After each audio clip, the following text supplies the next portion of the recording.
Bismillahirrahmanirrahim. Assalamualaikum warahmatullahi wabarakatuh. Innal hamdalillah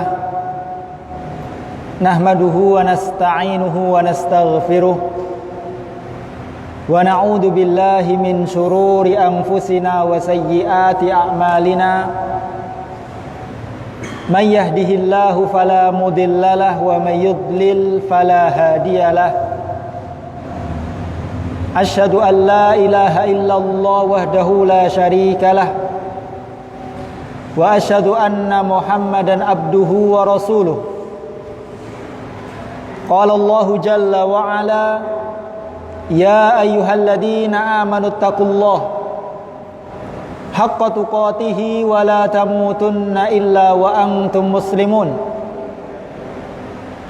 Ya ayyuhalladzina amanu taqullaha wa qulu qawlan sadida yuslih lakum a'malakum wa yaghfir lakum dunubakum wa man yuti'illaha wa rasulahu faqad faza fawzan 'azima. Wa qala Rasulullah sallallahu alaihi wasallam, fa inna asdaqal hadithi kitabullah wa khairal hadi hadi Muhammadin sallallahu alaihi wasallam wa syarral umuri muhdatsatuha fa inna kulla muhdatsatin bid'ah wa kulla bid'atin dhalalah wa kulla dhalalatin finnar.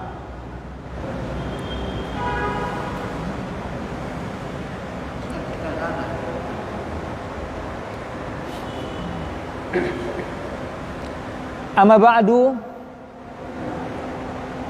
kaum muslimin muslimat, jamaah kajian Masjid Al-Huda Punung yang semoga senantiasa dimuliakan oleh Allah Subhanahu wa taala. Alhamdulillah, kita bersyukur kepada Allah Subhanahu wa taala atas banyaknya limpahan nikmat yang Allah Subhanahu wa taala berikan kepada kita. Entah itu nikmat-nikmat yang bersifat duniawi, terlebih lagi nikmat-nikmat yang bersifat ukhrawi. Di antara nikmat yang sangat besar, nikmat yang sangat agung yang Allah Subhanahu wa taala berikan kepada kita saat ini, yang mungkin tidak Allah berikan kepada kebanyakan manusia, yaitu Allah Subhanahu wa taala mudahkan kita untuk menjalankan salah satu amaliyah ibadah yang sangat agung nilainya di sisi Allah Subhanahu wa taala, yaitu talabul ilmi, mempelajari ilmu agama. Berkumpulnya kita di masjid ini yang merupakan tempat yang paling baik, tempat yang paling dicintai oleh Allah Subhanahu wa taala dari semua tempat yang ada di dunia ini. Sebagaimana Rasulullah sallallahu alaihi wasallam pernah bersabda, ahabbul baqa'i ilallahi masajiduha. Tempat yang paling dicintai oleh Allah Subhanahu wa taala bukan tempat-tempat wisata, bukan gunung, pantai atau tempat-tempat yang lainnya, akan tetapi tempat yang paling dicintai oleh Allah Subhanahu wa taala yaitu masjid-masjid Allah Subhanahu wa taala. Kita diberikan nikmat bisa berkumpul di tempat yang paling baik, untuk menjalankan salah satu amaliyah yang sangat besar, yaitu talabul ilmi. Maka bergembiralah, karena Rasulullah sallallahu alaihi wasallam pernah bersabda, majtama'a qaumun fi baitin min buyutillah. Tidaklah suatu kaum berkumpul di salah satu rumah dari rumah-rumah Allah, yatluna kitaballahi wa yatadarasunahu bainahum. Mereka berkumpul di rumah Allah dalam rangka untuk membaca Al-Quran, mempelajari Al-Quran, dan tidak lain dan tidak bukan yang kita sampaikan di sini, kecuali hanya firman-firman Allah, sabda-sabda Rasulullah sallallahu alaihi wasallam. Maka apa kabar gembira dari Rasulullah? Illa nazalat alaihimus sakinah. Yang pertama, akan turun kepada mereka ketenangan. Turun kepada kita ketenangan. Ya. Karena ketenangan turun bersama dengan Al-Quran. Inna sakinata nazalat bil Quran. Sesungguhnya ketenangan itu turun dengan adanya Al-Quran. Yang kedua, wa ghasyiyatuhumur rahmah. Mereka akan diliputi oleh rahmat Allah Subhanahu wa taala. Di sini banyak sekali rahmat Allah Subhanahu wa taala. Suatu ketika Rasulullah sallallahu alaihi wasallam melihat para sahabat sedang berkumpul di masjid. Mereka saling mudzakarah, saling membaca Al-Qur'an. Maka Rasulullah bertanya. Rasulullah lewat, kemudian Rasulullah bertanya, ya, "Madza taquluna?" Apa yang kalian katakan, apa yang kalian kerjakan?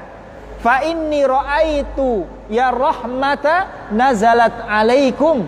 Karena sesungguhnya saya melihat rahmat Allah yang begitu besar turun kepada kalian. Fa ahbabtu an usyarikukum fiha. Maka saya ingin sekali gabung bersama kalian untuk mendapatkan rahmat tersebut. Rahmat Allah Subhanahu wa taala.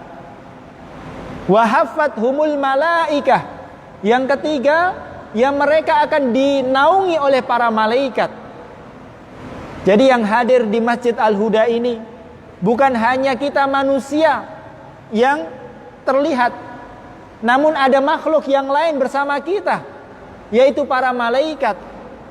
Bahkan ada malaikat yang tugasnya hanya untuk mendatangi majelis ilmu.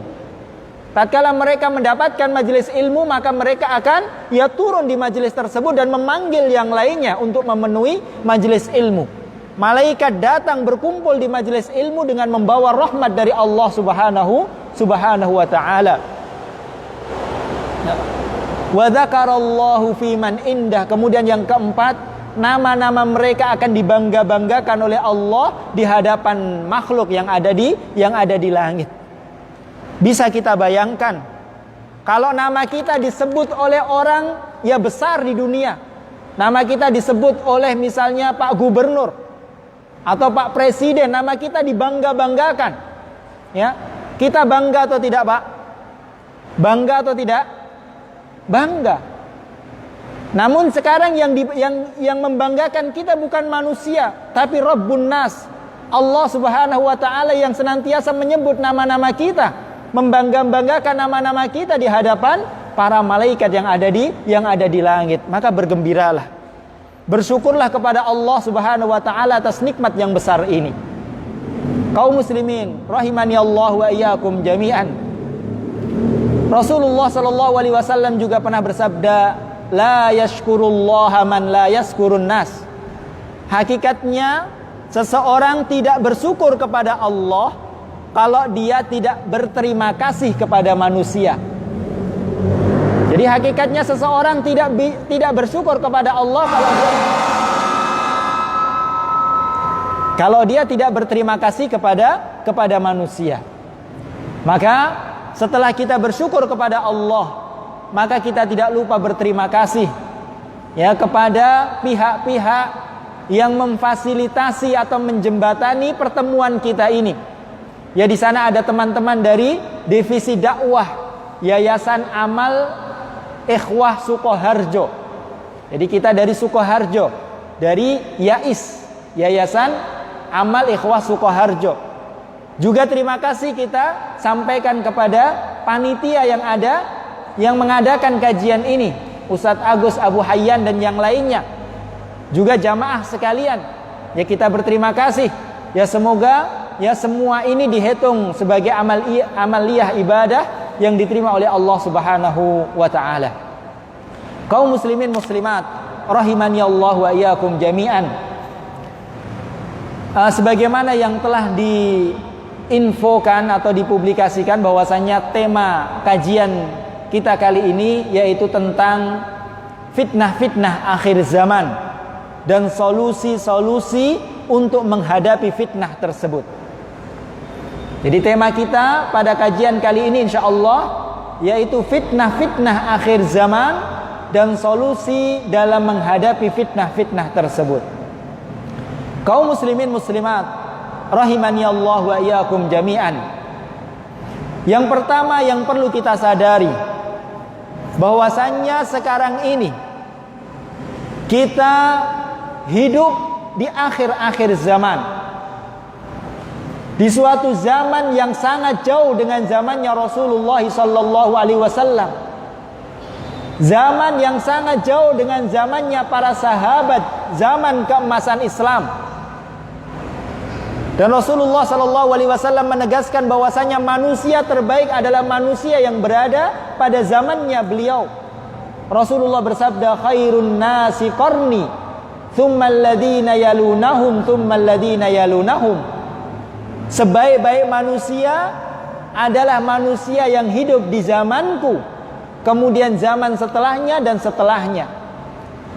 Artinya semakin lama, semakin jauh suatu zaman dengan zamannya Rasulullah, maka keadaan manusia secara umum akan semakin buruk, akan semakin jauh dari agama Allah subhanahu wa ta'ala. Dan kita hidup di zaman yang sangat jauh dengan zamannya Rasulullah sallallahu alaihi wasallam. Dan Rasulullah telah memberikan kabar kepada kita, mewanti-wanti kita bahwasannya di akhir-akhir zaman akan banyak sekali muncul fitnah-fitnah. Dan fitnah yang kita maksud di sini, karena fitnah ini memiliki banyak makna, banyak arti. Yang kita maksud fitnah di sini yaitu sesuatu yang dapat memalingkan seseorang dari agama Allah Subhanahu wa taala. Jadi yang kita maksud fitnah di sini yaitu sesuatu yang dapat memalingkan seseorang dari agama Allah. Jadi fitnah pada zaman kita sekarang ini luar biasa. Fitnah-fitnah syubhat yang meluluh lantahkan keimanan seseorang. Fitnah-fitnah syahwat yang dengan sangat mudah menjerumuskan seseorang ke dalam jurang-jurang kemaksiatan. Dan Rasulullah sallallahu alaihi wasallam pernah bersabda, la ya'ti 'alaikum zamanun illa alladhi ba'dahu syarrum minhu. Tidak akan datang suatu zaman, suatu masa, kecuali ya zaman setelahnya akan lebih buruk daripada zaman-zaman sebelumnya. Jadi semakin lama ya keadaan manusia akan semakin buruk, semakin jauh dari agama Allah Subhanahu wa taala secara umum. Dan Rasulullah sallallahu alaihi wasallam juga pernah bersabda, inna baina yadayis sa'ah la ayyaman yanzilu fihal jahlu wa yurfa'u fihal ilmu wa yakturu fihal harju wa huwal qatlu. Sesungguhnya di akhir-akhir zaman, sebelum datangnya hari kiamat, akan ada suatu zaman di mana pada zaman tersebut banyak sekali kejahilan, kebodohan. Ilmu agama diangkat oleh Allah Subhanahu wa taala. Dan akan banyak sekali terjadi pembunuhan-pembunuhan. Dan apa yang dikabarkan oleh Rasulullah ini ya kita saksikan di zaman kita sekarang. Ya, sekarang ya orang yang jahil terhadap ilmu agama jauh lebih banyak daripada orang yang paham terhadap ilmu agama. Ilmu agama telah diangkat oleh Allah Subhanahu wa taala dengan diwafatkannya para ulama. Dan pada zaman kita sekarang ini ya kita dapati kemaksiatan begitu ya merajalela, pembunuhan di mana-mana, wa naudzubillahi min dzalik. Ya, maka benar apa yang dikabarkan oleh Rasulullah sallallahu alaihi wasallam. Bahkan karena dahsyatnya fitnah di akhir zaman ini, ngerinya fitnah di akhir zaman ini, sampai-sampai Rasulullah sallallahu alaihi wasallam mengatakan, ya kaqita'il lailil mudlim. Fitnah di akhir zaman, sesuatu yang dapat memalingkan seseorang dari agama Allah ini seperti gelapnya malam pada malam gelap gulita. Seseorang berada di dalam lubangan fitnah, dia tidak merasa. Seseorang terjatuh dalam lubang kemaksiatan, lubang fitnah, dia tidak ya merasa. Ya. Yusbihur rajulu mu'minan wa yumsi kafiran. Kata Rasulullah, sampai ada seorang di pagi harinya dia beriman kepada Allah, wa yumsi kafiran. Namun sore harinya di hari yang sama ya dia telah kafir. Wa yumsi mu'minan wa yusbihu kafiran. Ada seorang yang di sore harinya dia beriman kepada Allah, sore harinya dia masih mengerjakan salat, masih membaca Al-Quran, ya, masih mendatangi majelis ilmu. Tapi karena besarnya fitnah pada zaman tersebut, pagi harinya, esok harinya dia telah kafir. Ya, wa na'udzubillahi min dzalik. Ya. Oleh karena itu kaum muslimin, rahimani Allah wa iyyakum jami'an, ya maka hendaknya kita perlu berhati-hati, menjaga diri kita, menjaga keimanan kita, menjaga agama kita dari fitnah-fitnah tersebut. Ya. Oleh karena itu, ya kita akan sebutkan ya 3 fitnah yang besar yang terjadi di sekitar kita, yang patut untuk kita waspadai sehingga agama kita, keimanan kita terjaga. Fitnah yang pertama yaitu fitnatul mal, fitnah harta. Ya, fitnah harta.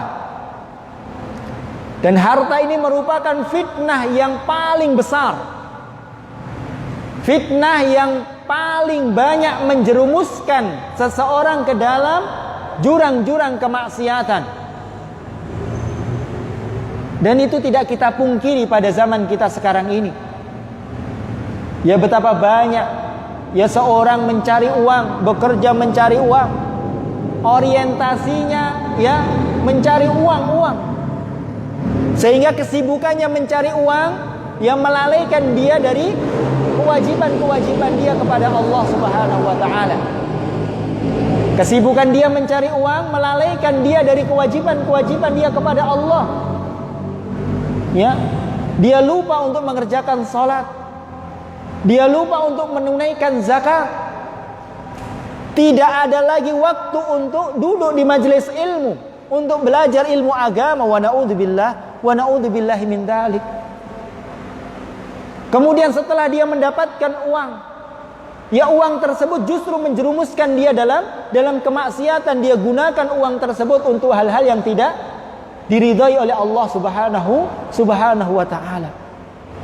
Maka benar apa yang disabdakan oleh Rasulullah sallallahu alaihi wasallam. Rasulullah bersabda, "Inna likulli ummatin fitnatan wa inna fitnata ummati al-malu."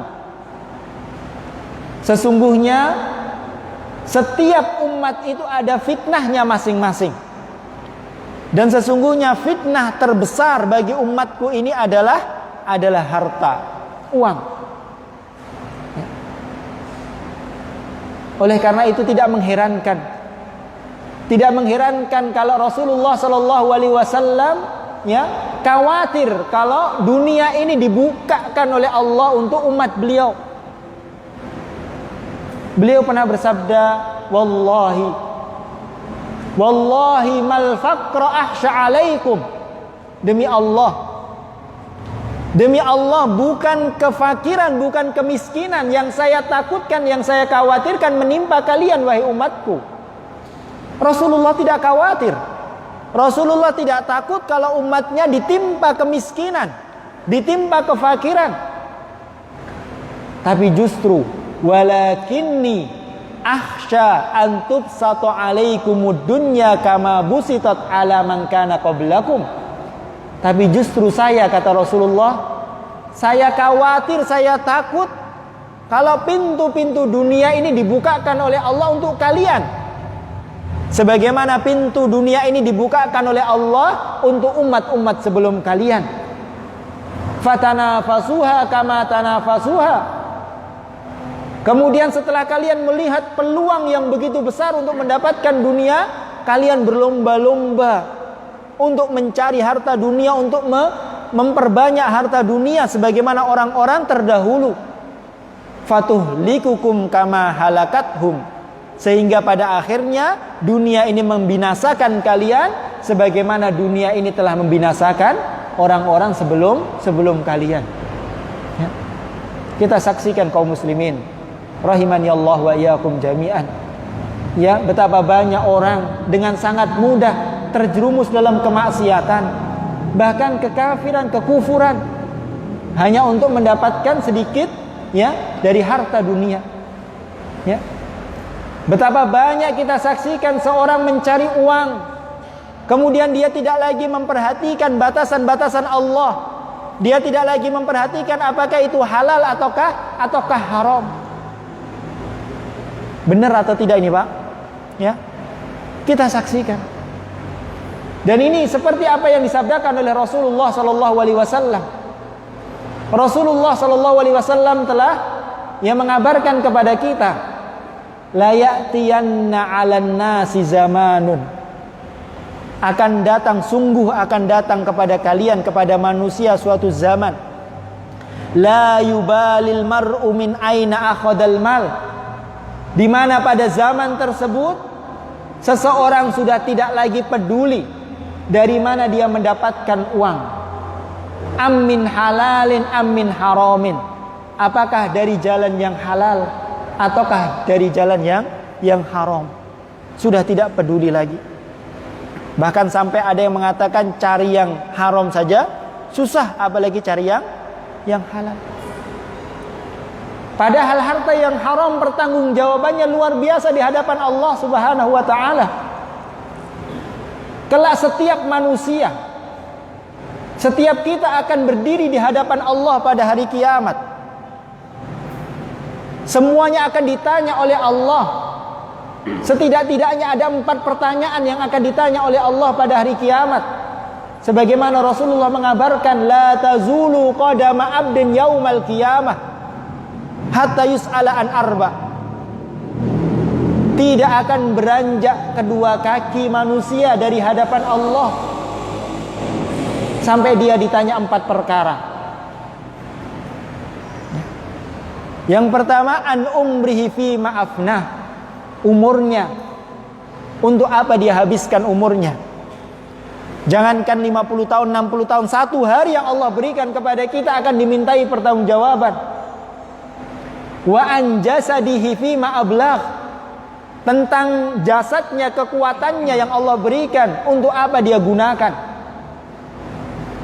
Wa an malihi min aina akhadha wa mimma anfaqa, dan tentang hartanya, 100, 1000, 2000, 10.000, ya, dari mana dia dapatkan dan untuk apa dia belanjakan. Yang keempat, wa an ilmihi madza amila bihi, yaitu tentang ilmunya, apakah sudah diamalkan atau belum.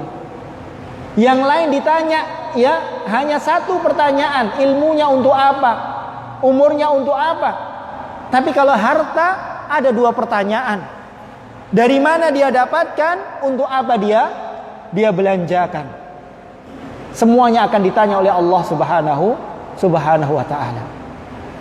Dan harta yang haram, uang yang haram, kaum muslimin muslimat rahimani Allah wa iyyakum jami'an, Rasulullah mengatakan, ma nabata lahmun min suhtin fannaru aula bihi, ya tidaklah jasad, tidaklah daging yang tumbuh dari harta yang haram kecuali neraka yang pantas untuknya. Wa na'udzubillahi min dzalik.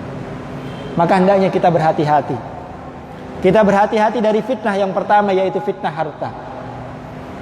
Harta tidak tercela, tidak buruk secara zatnya. Harta bisa menjadi nikmat yang besar kalau dia gunakan untuk kebaikan. Sebagaimana para salaf terdahulu, para sahabat, Allah berikan kepada sebagian mereka harta yang banyak. Allah berikan kepada Abu Bakar, Utsman, kepada Abdurrahman bin Auf dan sahabat-sahabat yang lainnya. Akan tetapi harta yang mereka miliki mereka jadikan sebagai sarana untuk beribadah kepada Allah.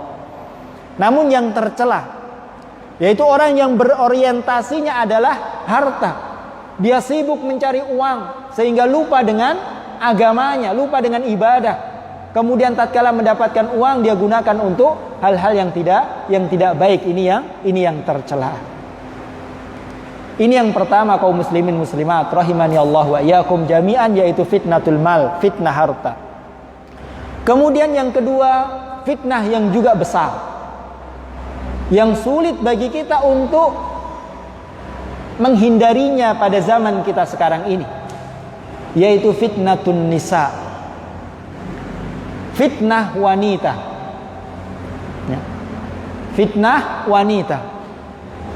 Dan fitnah wanita ini merupakan fitnah yang paling berbahaya bagi kaum laki-laki.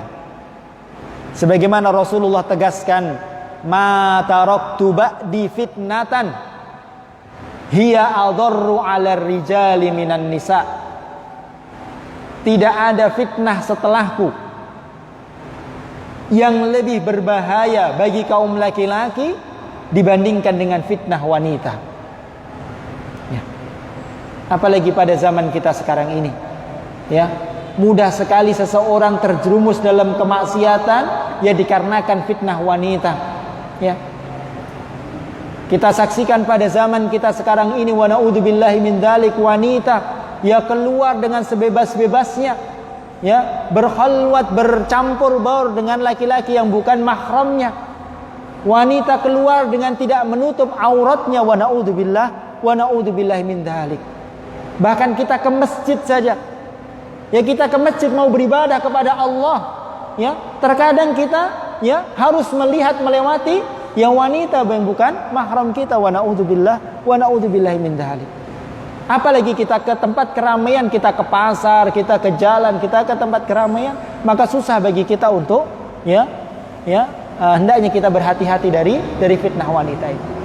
Jangankan kita keluar, kita di rumah saja untuk zaman kita sekarang ini, ya, dari media-media sosial, ya, yang seharusnya merupakan nikmat, ya, kemudahan yang Allah berikan, ya, namun, ya, sekarang, ya, wanita, ya, dari HP, dari televisi, ya, sangat mudah diakses. Wa na'udzubillahi min dzalik. Maka ini ujian, ya, ini ujian bagi kaum laki-laki, ya. Maka hendaknya kita berhati-hati, hendaknya kita bertakwa kepada Allah, takut kepada Allah Subhanahu wa taala tatkala kita sendiri maupun tatkala kita berada di keramaian. Kita takut kepada Allah Subhanahu wa taala. Ya, kata Rasulullah sallallahu alaihi wasallam, fattaqud dunya wattaqun nisa. Bertakwalah kalian kepada Allah terhadap dunia dan terhadap wanita. Ya. Fa inna awwala fitnati bani Israil kanat fin nisa. Karena sesungguhnya fitnah yang pertama kali menghancurkan Bani Israel adalah fitnah wanita. Dan nasihat untuk para wanita, ya, wanita muslimah, ya, maka hendaknya, ya, tidak banyak keluar rumah, ya, kecuali ada keperluan yang penting. Ya, kemudian tatkala keluar rumah maka hendaknya dia menutup auratnya, ya, tidak tidak memakai wangi-wangian, ya, tidak berdandan dan yang lainnya, sehingga dapat menimbulkan fitnah bagi kaum laki-laki. Ini yang kedua. Kemudian yang ketiga kaum muslimin muslimat rahimani Allah wa iyyakum jami'an, fitnah yang ketiga yang juga perlu kita waspadai pada zaman kita sekarang ini, yaitu ya fitnah jabatan. Fitnah jabatan. Ya, kita saksikan pada zaman sekarang ini, ya, jabatan dari yang paling rendah, dari yang paling kecil sampai jabatan yang paling tinggi, ya, sekarang diperebutkan. Bahkan, ya, diperebutkan dengan cara-cara yang tidak dibenarkan oleh syariat Islam. Bahkan tidak sedikit seorang, ya, sengaja untuk berbuat maksiat, terjatuh dalam lubang kemaksiatan hanya untuk mendapatkan suatu jabatan, ya. Dan ini berbeda dengan zamannya Rasulullah sallallahu alaihi wasallam, berbeda dengan zamannya para sahabat. yang mana justru mereka dahulu sebisa mungkin menghindari jabatan, sebisa mungkin yang menolak jabatan yang diberikan kepada mereka, karena mereka paham, mereka sadar bahwasanya jabatan, apapun jabatan itu, dari jabatan yang paling kecil sampai jabatan yang paling tinggi, hakikatnya adalah amanah yang besar, amanah yang kelak akan dipertanggungjawabkan di hadapan Allah Subhanahu wa ta'ala. Rasulullah menegaskan, kullukum ra'in wa kullukum mas'ulun an ra'iyatih. Setiap kalian adalah pemimpin, dan setiap pemimpin dalam apa saja, maka dia akan dimintai pertanggungjawaban oleh Allah atas kepemimpinannya. Ketua RT misalnya, ketua RW, sampai ya jabatan yang paling tinggi, semuanya akan dimintai pertanggungjawaban oleh Allah Subhanahu wa ta'ala. Dan Rasulullah SAW ya dahulu pernah memberikan nasihat kepada salah seorang sahabatnya, yaitu Abdurrahman bin Samurah. Rasulullah mengatakan, ya Abdurrahman ibn Samurata, wahai Abdurrahman bin Samurah, la tas'alil imarah, janganlah sekali-kali kamu meminta jabatan. Janganlah sekali-kali kamu meminta jabatan. In utitaha an mas'alatin ukilta 'alaiha. Jika seandainya engkau mendapatkan jabatan karena kamu memintanya atau karena kamu mencarinya, maka jabatan tersebut akan dipikulkan kepada dirimu sendiri tanpa pertolongan dari Allah Subhanahu wa ta'ala. Jadi Allah tidak akan menolong, tidak akan menolong bagi orang-orang yang mendapatkan jabatan karena dia mencari atau meminta. Wa in utitaha min ghairi mas'alatin u'inta 'alaiha.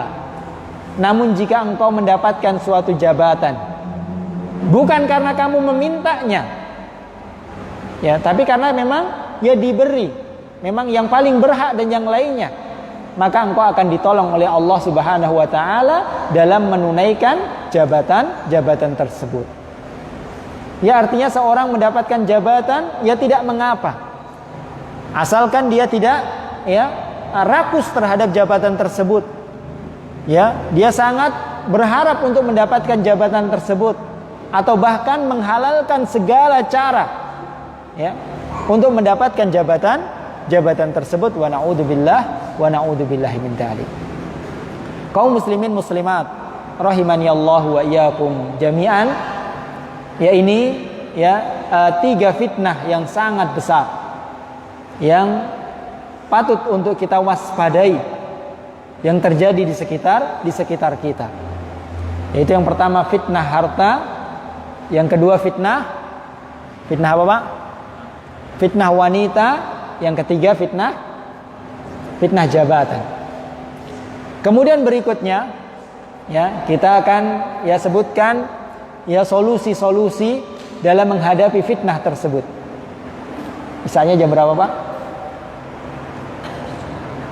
Jam 7 lebih 8. Baik. Ini sebentar kita sebutkan solusi-solusinya karena ada amanah door prize. Amanah door prize harus disampaikan, jadi dibagikan kepada yang berhak. Nanti kita berikan pertanyaan atau apa untuk mendapatkan door prize tersebut. Baik, setelah kita mengetahui fitnah-fitnah yang besar yang terjadi di sekitar kita, maka yang terpenting bagi kita, yang lebih penting untuk kita ketahui, yaitu solusi dalam menghadapi fitnah tersebut. Solusi yang pertama dan yang paling utama yaitu ilmu agama. Mempelajari ilmu agama.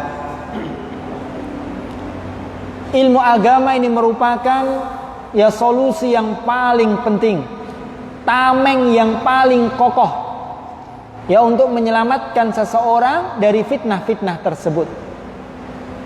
Karena dengan ilmu agama, ilmu yang bersumber dari Al-Quran, bersumber dari hadis-hadis Rasulullah, sesuai dengan pemahaman para salaful ummah, ya, maka ilmu tersebut, ya, akan menumbuhkan rasa takut dia kepada Allah Subhanahu wa taala. Jadi ilmu yang berbarokah, ya, maka secara tidak langsung dia dapat menambahkan rasa takut kepada Allah Subhanahu wa taala. Sebagaimana Allah Subhanahu wa taala berfirman, "Innama yakhsyallaha min ibadihi al-ulama." Hanya saja orang-orang yang takut kepada Allah adalah orang-orang yang berilmu agama. Semakin dia berilmu agama, maka akan semakin besar rasa takut dia, ketakwaan dia kepada Allah Subhanahu wa taala, sehingga ilmu tersebut yang membentengi dia dari berbuat maksiat, dari terjerumus terhadap fitnah-fitnah tersebut.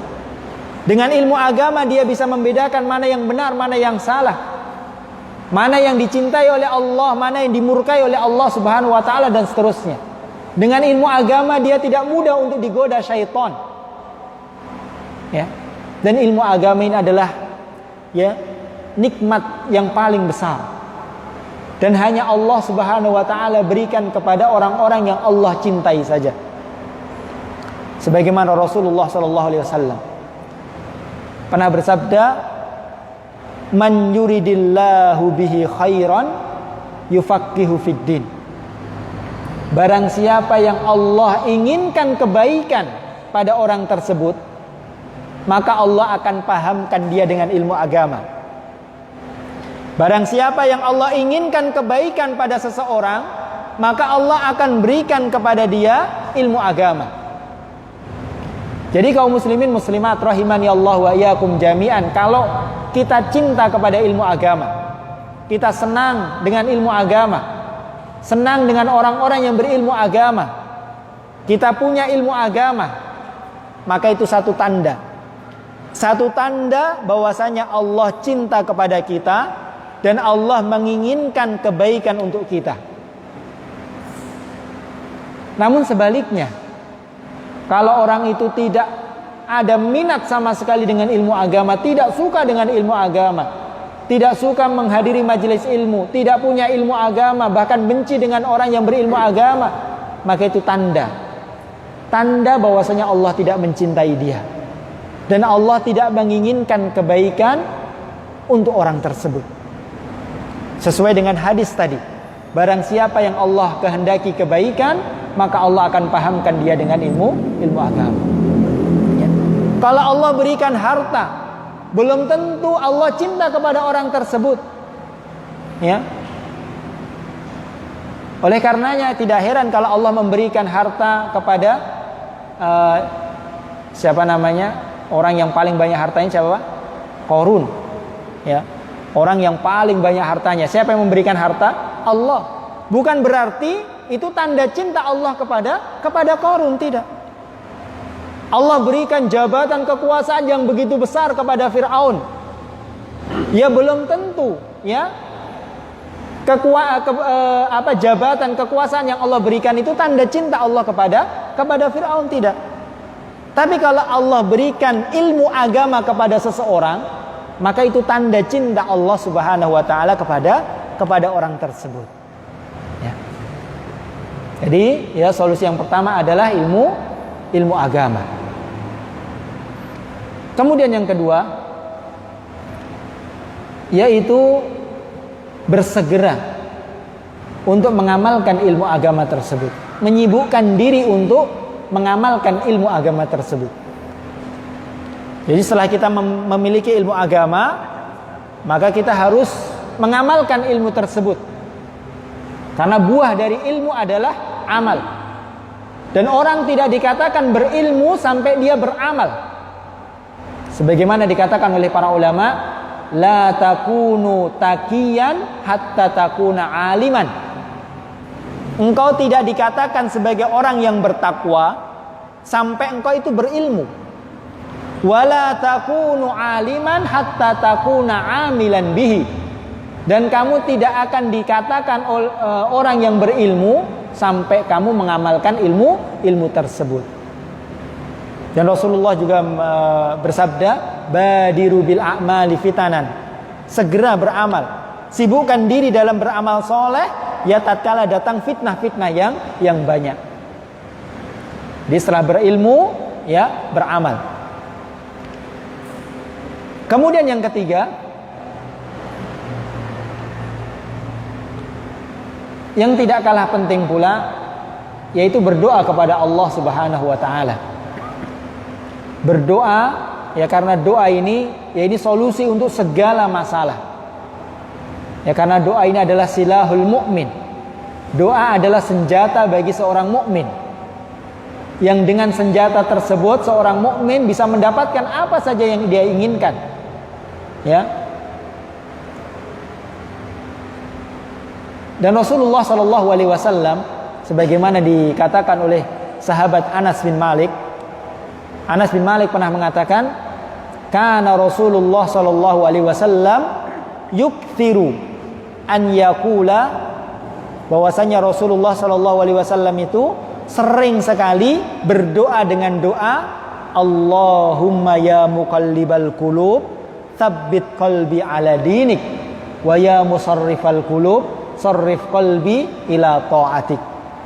Wahai Rabb yang membolak-balikkan hati, tetapkan hatiku di atas agamamu.